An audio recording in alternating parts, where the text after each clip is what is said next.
Good afternoon, everyone. In today's video, we are looking at a big severe weather outbreak potential that is coming up for the Midwestern United States late this week. Now, we're going to start this video out with looking at the Storm Prediction Center outlook for day 4. This is for Thursday. As you can see here, we have a 15% chance we will see some severe weather expected across northern Texas going to central Oklahoma and then southern Kansas. This is where we could see a supercell dry line type event here, which I do discuss that all hazards are potential for tornadoes, hail, and wind for Thursday. And then we go forward into Friday. This is when we have a 30% chance for significant severe weather going from Arkansas all the way up there into eastern Iowa. This is where we could see a chance for a significant severe weather outbreak for Friday, and Friday is the last day of March, so we already have another 30% chance we will see a possible significant severe weather outbreak for Friday. There's not a whole lot of details out right now. They still say all hazards are a potential for Friday as well. Tornadoes, hail, and wind. We just don't know the down to the wire details just yet. Here's the GFS model, which is a long range model. We're looking at the 12Z run. We don't have a lot of high resolution models out right now, so you're mainly going to see an idea of where these storms are going to form and the mode of storms that we might expect here for Thursday into Friday. And as we move forward here throughout Wednesday, we can see this low pressure system form over the Rockies and then start to go across these central plains.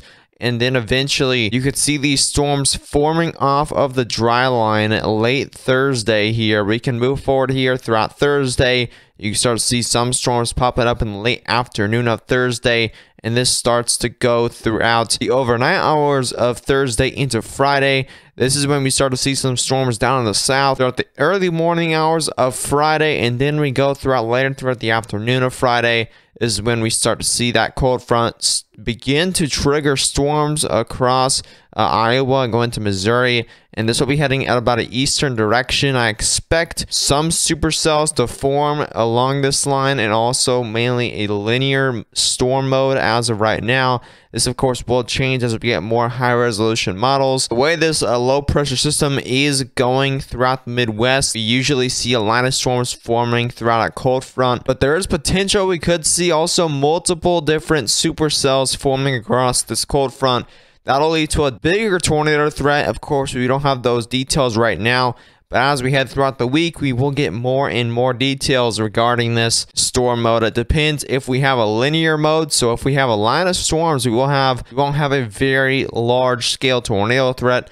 But if we do have supercells forming across that cold front, we're going to have a bigger tornado threat and a lot more bigger concern across this 30% area here. Looking at the European model here for Friday, and again, this is not very high resolution, but we do get an idea here. It's not actually looking like a line of storms. It's rather looking like discrete supercells here across Missouri and Arkansas. This is why I think they issued that 30% risk for significant severe weather, is because they're seeing these individual cells, and that will lead to a bigger tornado threat and stronger tornadoes. If we do have a line of storms, they will be fast-moving tornadoes and rather brief tornadoes. If we have these supercells here, they're going to be long-lasting and also strong. So that's the main concern as of right now. You're going to have a lot of elevated shear around this area, and that'll lead to definitely discrete tornadoes across the afternoon of Friday. Again, lots of things to change here. Not many down to the wire details. But again, as we get more high resolution models in throughout the week, we will keep you updated with daily uploads regarding this potential severe weather outbreak late March into early April. Looking at the bulk shear here from 500 millibars up in the atmosphere, you can very clearly see this dip in the jet stream, sending these storms to be kind of moving at a east-northeast direction.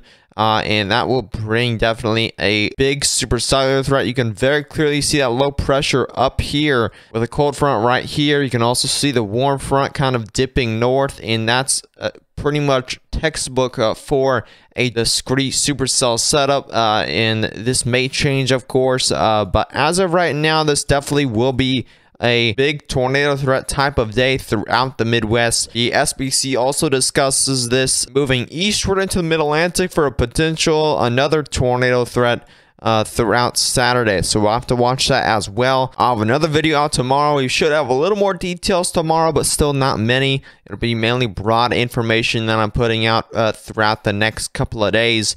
But as we get closer, we are going to have more down to the wire details regarding this event. But if you did enjoy, be sure to subscribe to the channel if you are new, turn on plus notifications. You won't miss a single upload live stream on this upcoming storm event. Share this with any friends or family that may be impacted or want more details about this upcoming severe weather event across the Midwest. But as always, I'll see you in the next one. Stay safe.